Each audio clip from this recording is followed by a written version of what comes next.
Any one of the many thousands of things, like not having the keys, not having any gas in it, Take the distributor cap off and run a pencil around the inside and put it back on. Boy, they'll never find that one.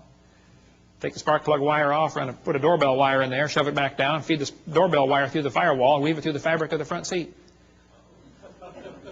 Do that when they're going on their honeymoon, Get in the car. Wow, let's go, honey. Bam! Ooh.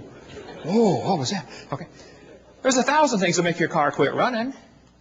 Probably 10,000 ways to stop a car from running. Shove a potato in the exhaust pipe, Watch what happens. I don't want to give you any more ideas, okay? But there are thousands of differences between humans and chimpanzees. But if you think a percentage of similarity proves a relationship, let me show you the research I've been doing. I discovered clouds are 100% water. Watermelons are 97%. It's only 3% difference. That proves they're related. Jellyfish are 98%. Missing link. And so are snow cones. Yeah, there we go. It does the proof, okay? Then they tell them fossils prove evolution. I say, guys, you got to be kidding. This textbook says evidence of evolution from the fossil record. Oh, no, don't give me that. That's a lie. There is no fossil record. There's a bunch of bones in the dirt. It's not a record, okay? You're putting your interpretation on those bones they're digging out of the dirt. There is no fossil record. This textbook says evolution is a fact. The fossil record provides some of the strongest evidence that species evolved over time. This is silly. There is no fossil record. You don't look back into time. You look at a bunch of bones you dug out of the dirt. And you put your interpretation on them, okay? Fossils only exist in the present. They don't exist in the past. I mean, you're digging them up, and it's 2005, okay? You can't say, wow, this fossil's 40 million years old. You don't know that. Okay? All we do is put our interpretation on the fossils. But the kids are taught fossils contribute to our understanding of evolution. Kids, keep in mind, dead animals do not reproduce or evolve. Darwin said, if my theory is true, numberless intermediate species ought to have been found in the fossil record. Well, I'm sorry. This guy said, since Darwin, many of these links have been found. Oh, they are lying to you. No missing links have been found. Even David Robb, who believes in evolution, says, in the years after Darwin, his advocates hoped to find predictable progressions. In general, these have not been found. Yet the optimism has died hard, and some pure fantasy has crept into textbooks. You're kidding. Fantasy in the textbooks? That's a fancy word for a lie. Okay? And we could spend 2 days on the fossil record. There's no fossil record, and there are gaps all over the place. Every place where there ought to be something, they find nothing. No evidence for how the whale evolved, or how the birds evolved, or how the flowering plants evolved. No evidence whatsoever. If you find a fossil in the dirt, all you know is it died. You couldn't prove it had any kids. And you sure couldn't prove it had different kids. And why would you think a bone in the dirt can do something animals today cannot do? Which is produce something other than their kind.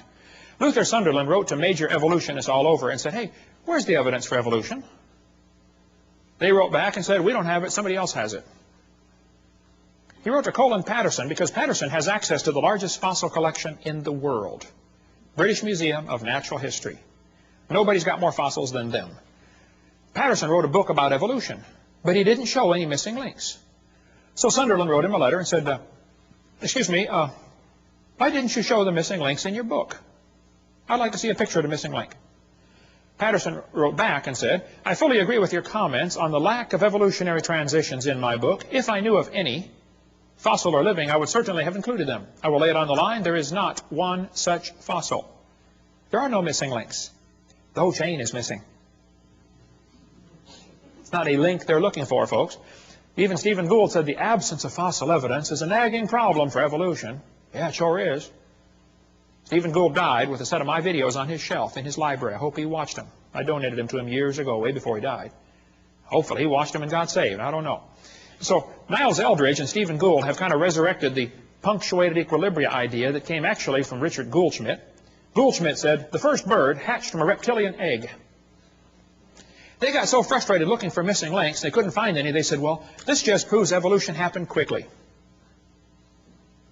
Oh, I see, yeah. And this bird that hatched from the reptile egg, excuse me, who did it marry? Don't you have to have two in the same place of the opposite sex? I mean, what if you get two males? Huh? And don't they have to be at the same time in history? What if one's born just 10 years before the other one? Ah, just missed it. You got to get them in the same place, of the opposite sex, at the same time, and they got to be interested. You got a whole bunch of problems, okay? Serious problems. Then they tell the kids to think critically. Which theory best describes the organism's evolution? Gradualism or punctuated equilibria? Look what they do. Kids, which theory is the best explanation? Slow evolution or fast evolution? Do you see how they're giving the kids two options, both of which are false? Which is correct, boys and girls? Elephants are orange or elephants are pink? Oh, man. Mom, what should I write for this one? I don't know, honey. Go do your homework. They're neither one. Do you realize how frustrating this is for Christian kids to go through public schools and have this kind of stuff day after day after day, and how it wears at their faith?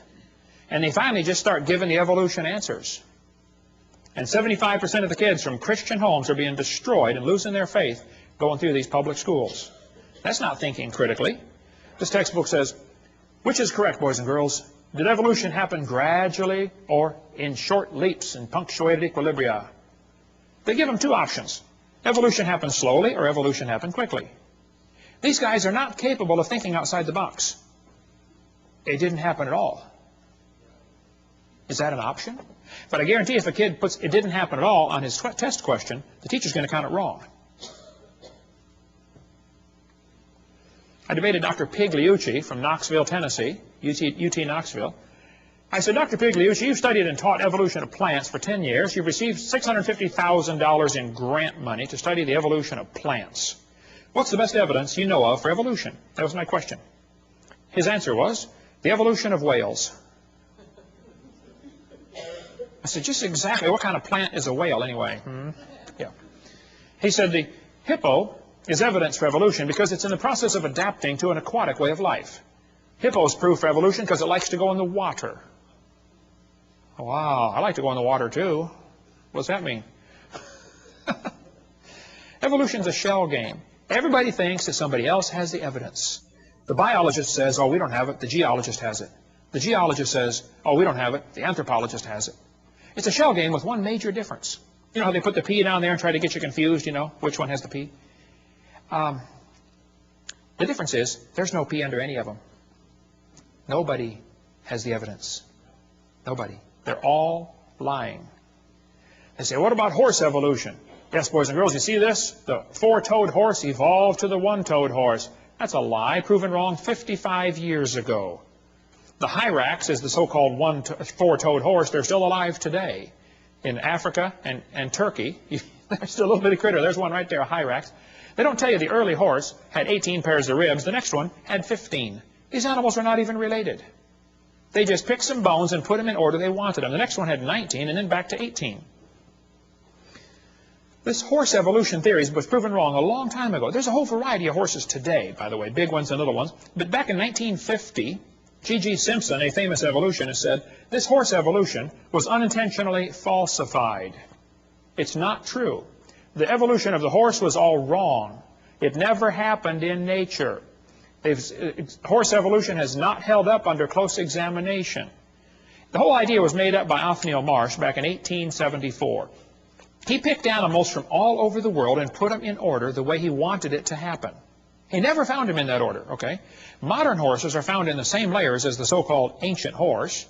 The ancient horse is just an animal still alive today in Turkey and East Africa. The ribs, toes, and teeth are different. In South America, the fossils are in the reverse order. Real problem. They're never found in the order presented in the textbooks. Tulsa Zoo finally took out their display because a friend of mine wrote him a letter and said, hey, why do you have the horse evolution on display? I've got the letters here somewhere. Did you get those out, Steve? They're in the suitcase? Okay. You can read those later. He wrote him a letter and said, guys, your horse evolution thing was proven wrong like 50 years ago. You know, would you please remove